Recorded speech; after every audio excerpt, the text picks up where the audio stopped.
খুলে দিল মালয়েশিয়ার নতুন কলিং ভিসা। এই কলিং ভিসা আপনারা কারা কারা আসতে পারবেন এবং কারা কারা আসতে পারবেন না সেই বিষয়টা নিয়ে আপনাদের সাথে আজকে বিস্তারিত কথা বলবো। এবং মালয়েশিয়াতে যে সকল যে আপডেট নিউজগুলো আছে, যে বর্তমানে যে আপডেট নিউজগুলো আছে, সেই আপডেট নিউজটা নিয়েও আপনাদের সাথে কথা বলবো। তো হ্যালো ভিউয়ার্স, আসসালামু আলাইকুম। আমি আছি মোহাম্মদ বিপুল ইসলাম, আপনারা দেখছেন বিপুল বিডি ব্লগস।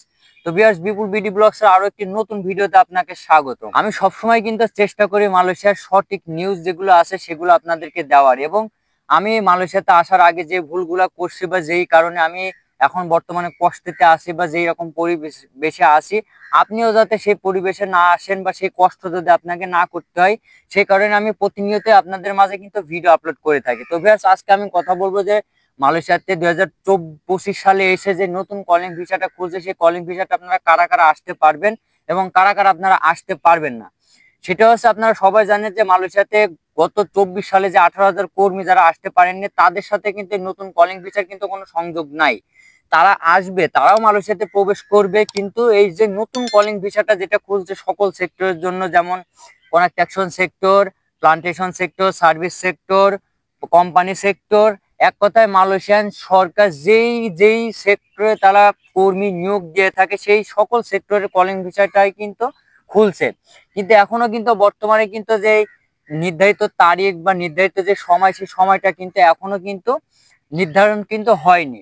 তো আমি কিন্তু আপনাদেরকে গত ভিডিওতে জানাইছিলাম যে মালয়েশিয়ান হাই কমিশন এবং বাংলাদেশ হাই কমিশনারের যে ডক্টর আসিফ নজরুল স্যার, যিনি আছেন মানব সম্পদ মন্ত্রী, তিনি কিন্তু মালয়েশিয়াতে কিন্তু আসছেন। আসার পরে কিন্তু তিনি যে মিটিং করছেন, সেই মিটিং এ কিন্তু আসলে তাদের যে বিস্তারিত আলোচনা বা বিস্তারিত যে কথাগুলো হয়েছে, সেই কথাতে কিন্তু আসলে এই পর্যন্ত কিন্তু উন্মুক্ত হওয়া যাচ্ছে যে সেটা হচ্ছে যে প্রায় 12 লক্ষ কর্মীর কিন্তু আসলে কপার খুলতে চলেছে।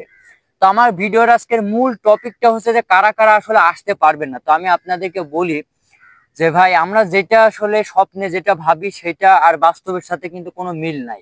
আপনি দেশে বসে থেকে যেটা ভাবছেন যে মালয়েশিয়াতে যাবেন, লক্ষ লক্ষ টাকা ইনকাম করবেন, বা আপনার বাড়ির পাশের কেউ লক্ষ লক্ষ টাকা ইনকাম করতেছে মালয়েশিয়াতে যায়, আপনিও হয়তো বা মালয়েশিয়াতে এসে হয়তো বা লক্ষ লক্ষ টাকা ইনকাম করবেন। কিন্তু ভাইরে ভাই, মালয়েশিয়াতে এসে হ্যাঁ লক্ষ লক্ষ টাকা ইনকাম করতেছে, কিন্তু সবাই কিন্তু ভাই করে না।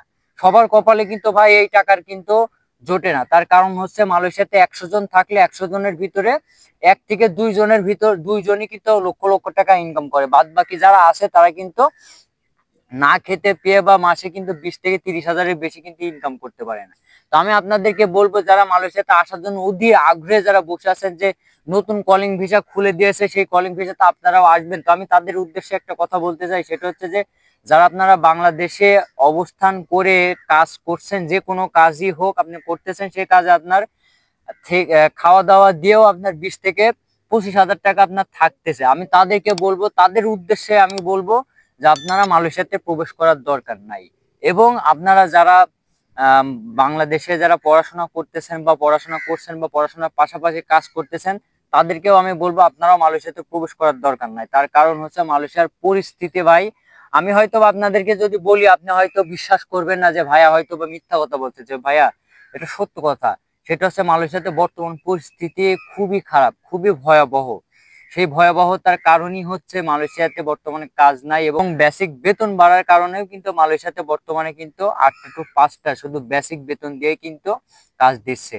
আমি প্রথমে যখন 1500 টাকা বেসিকে কোম্পানিতে যখন কাজ করি, তখন 1500 টাকা বেসিকে কাজ করে মাসে 2000-2500 টাকা কিন্তু বেতন তুলছে। কিন্তু এখন 1700 টাকা বেসিক হওয়ার পরেও 2000 টাকা তুলতে কিন্তু আসলে খুবই কষ্ট হয়ে যাচ্ছে। তার ভিতরে আরেকটা কথা আমি আপনাদের মাঝে বলতে চাই, সেটা হচ্ছে যে আপনারা যারা বাংলাদেশে যারা মালয়েশিয়ার কলিং খোলার ব্যাপারে যারা মানববন্ধন করতেছেন, মালয়েশিয়ান হাই কমিশনের বাংলাদেশ হাই কমিশনারের সামনে যারা মানববন্ধন করতেছেন যে মালয়েশিয়ার খুলে দাও খুলে দাও খুলে দাও, তাদের উদ্দেশ্যে আমি বলতে চাই, ভাইয়া আমিও একজন প্রবাসী, আপনারাও একজন প্রবাসী, আসার জন্য আপনারা টাকা লস খাইছেন। হ্যাঁ ঠিক আছে, আপনারা টাকা লস খাইছেন, আপনারা মানববন্ধন করতেই পারেন, কিন্তু ভাই আপনারা জানেন না যে গত 24 সালে কলিং এ যারা মালয়েশিয়াতে প্রবেশ করেছে, তারাও কিন্তু এখন পর্যন্ত ঠিকঠাক ভাবে কিন্তু কাজ পায়নি। আর আপনারা নতুন করে আবার কলিং ভিসাতে খুললে তা আপনারা এসে না খেতে পেয়ে মরবেন।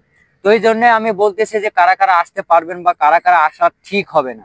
তো সেই জন্য আমি বলবো যে আপনারা মালয়েশিয়াতে হুটপাট করে আসার দরকার নাই। যদি আপনার পরিচিত কোনো ভাই ব্রাদার যদি থেকে থাকে তাহলে আসতে পারেন।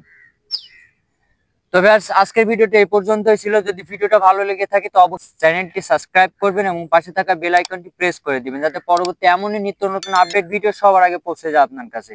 সে পর্যন্ত ভালো থাকবেন, সুস্থ থাকবেন। আসসালামু আলাইকুম।